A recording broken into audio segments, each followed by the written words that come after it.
et bienvenue dans la troisième émission de la formation J'apprends à décorer un gâteau. La semaine passée, vous avez vu comment faire une rose en pastillage. Cette semaine, vous avez l'occasion de voir comment faire du chocolat à modeler.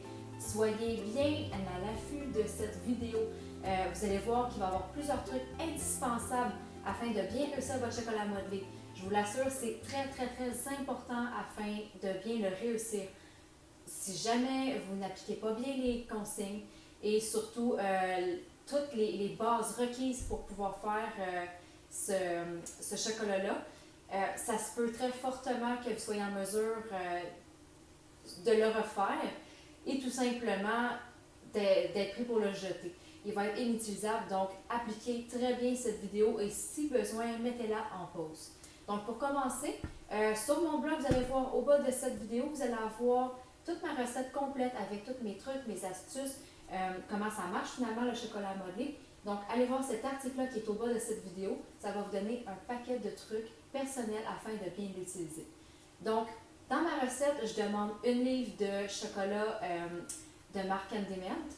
Cette marque-là, c'est en général un chocolat qui est riche en huile, donc un chocolat, excusez l'expression, mais très cheap. C'est ce que ça prend généralement pour faire du chocolat modelé. Ça a l'air un peu drôle, mais n'utilisez jamais du chocolat baril. C'est vraiment trop... C'est trop riche comme chocolat. C'est vraiment trop de haut de gamme. Donc, utilisez pas ça. Vous allez briser votre chocolat pour rien. Et votre chocolat modelé, tout simplement, il ne fonctionnera pas. Donc, du chocolat, soit du Candy Melt, du Mercan, il y a vraiment plein de marques comme ça. Le chocolat au lait aussi, ça fait. Par contre, essayez de le prendre blanc si vous voulez faire de belles colorations avec et non pas juste avoir un chocolat modelé qui va rester brun. C'est un peu plate à utiliser quand on va faire des figurines ou autre chose. Vous serez d'accord avec ça. Donc, avant que je m'égare trop, ici, j'ai pas pris une livre complète de chocolat. J'ai pris une demi-livre, donc un petit peu plus facile si vous êtes dans les premières quantités que vous allez faire. Plutôt que de rater une livre de chocolat complètement, je vous recommande de couper la recette. Donc, testez-la, puis une fois que vous allez l'avoir vraiment bien acquise et bien apprise, vous allez être en mesure par la suite de pouvoir faire une plus grosse quantité et au moins de la réussir à coup sûr. Vous allez avoir besoin aussi du sirop de maïs. Je ne sais pas en Europe qu'est-ce que vous avez exactement, mais quelque chose comme ça pourrait faire l'affaire du glucose ou vraiment un sirop plus épais. Ça va faire vraiment la job. Pour du chocolat modelé blanc, je recommande d'utiliser du sirop de maïs blanc. Autrement, si vous utilisez le brun, vous allez avoir une coloration assez indésirable dedans, puis je ne vous le recommande pas non plus. Si par contre vous avez un chocolat modelé de couleur, que ce soit un chocolat brun ou des couleurs foncées, vous pouvez utiliser le sirop de maïs brun sans problème. Il n'y a absolument aucun problème là-dessus. Donc, pour commencer, vous devrez prendre votre chocolat dans un plat, pas en stainless, ça ne va pas au four micro-ondes, mais bien dans un plat de plastique que vous allez pouvoir mettre directement dedans. Mettez-les à coup de 30 secondes pour pouvoir bien le mélanger. Puis faites vraiment attention parce que le chocolat, ça va cramer facilement, ça va vite brûler. Donc, faites vraiment attention. Allez-y à coup de 30 secondes. Puis surtout, brassez bien entre chaque fois que vous allez le mettre au four micro-ondes. Donc, on va y aller. Je vais vous montrer un petit peu les étapes chaque fois qu'on va bien le chauffer et mélanger. Bon, et bien ici, vous pouvez voir, je l'ai mis environ 45 secondes. Ça commence à fondre. Quand vous voyez que tout n'est pas fondu, c'est vraiment très important de bien commencer à mélanger. Puis par la suite, vous allez voir qu'est-ce qui va rester dedans à mélanger et à faire fondre. Là, les pastilles, au fil du temps, ils devraient commencer à fondre. Et ce qui reste, c'est ce qu'on va pouvoir remettre au four micro-ondes, mais très légèrement. Là, vous voyez ici qu'il en reste pratiquement déjà plus, même s'il y avait l'air encore assez intact. Je vais le brasser jusqu'à temps qu'on puisse le faire fondre à même la main. C'est bien important que tout soit vraiment tout liquide. Autrement, vous allez avoir des morceaux dans votre chocolat modelé qui ne sera vraiment pas super. Regardez, je vais vous montrer. Là, c'est pas encore totalement terminé, mais ça fait vraiment là, un beau chocolat.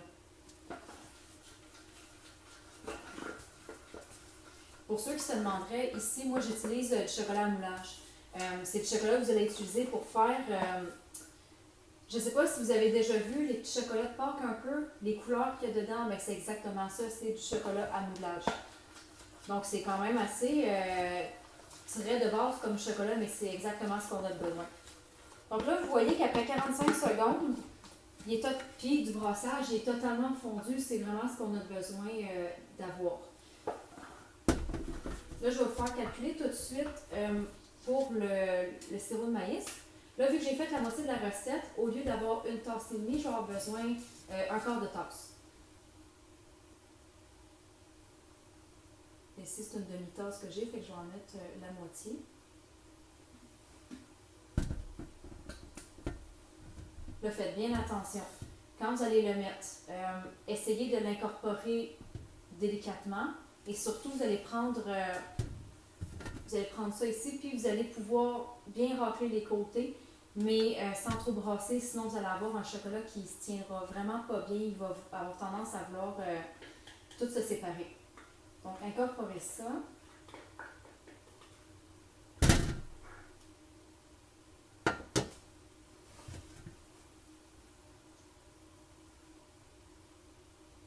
On va essayer de tout mettre le tout.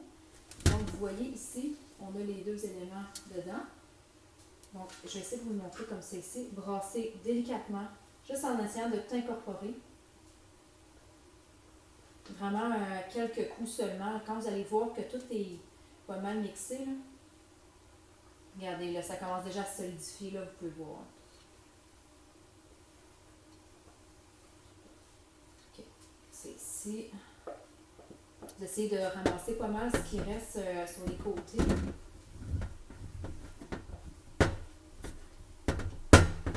Et une fois que vous avez une pâte comme celle-là, vous allez devoir prendre une partie de votre papier ici, votre pellicule plastique, et vous allez directement l'envelopper. Je vais le couper tout de suite.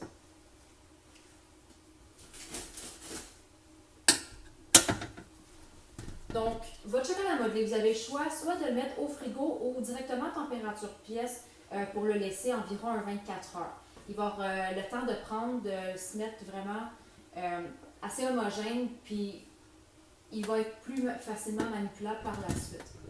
Là, je vais tout enlever ça ici. Gardez bien toute la balance. Et vous allez recouvrir ensuite. Ici, j'ai vraiment une petite quantité, mais je vous recommande vraiment, comme je l'ai dit dès le départ, de faire une petite quantité pour ne pas être pris avec trop de chocolat à modeler qui va être raté. Ça se peut fort bien que vous le ratez la première fois, mais si vous appliquez bien mes trucs que je vous ai donnés dans cette vidéo et surtout dans l'article que j'ai publié, vous ne devriez pas avoir de problème. Vous allez être capable de le faire d'un premier coup. Ça, je ne suis pas inquiète. Donc, vous voyez que c'est quand même très, très, très mou. Il faut vraiment le laisser reposer pendant 24 heures. Je vais vous montrer ici un chocolat modelé qui a été fait auparavant. Lui, il est un petit peu plus de couleur ivoire parce que j'avais pris du chocolat belge. J'avais fait une coupe de test, mais il est très, très, très, très, très huileux. Donc, je recommande vraiment de prendre du chocolat à moulage, quelque chose comme ça. Vous voyez ici, il s'effrite un petit peu s'il n'est pas assez bien mélangé. Donc, peut-être un peu plus un style de pâte comme de la pâte d'amande. J'aime un peu moins ça, mais c'est quand même utilisable. Si vous voulez le réutiliser longtemps, vous pouvez sans problème le faire ramollir un petit peu au four micro-ondes. Ça va prendre quelques secondes et il va redevenir très malléable, mou, et vous allez pouvoir faire de belles figurines avec ça. Donc, c'était tout pour cette courte émission. La semaine prochaine, vous pourrez voir comment finaliser votre fleur. Je sais que la semaine passée, vous étiez nombreux à vouloir savoir à tout prix comment finaliser le dessous de votre fleur, mais n'oubliez pas, la semaine prochaine, c'est ce qu'on va voir. Donc, mercredi à midi, n'oubliez pas, mon prochaine émission. J'espère que vous avez apprécié. Partagez, likez et surtout commentez mes vidéos. Merci et passez une belle journée.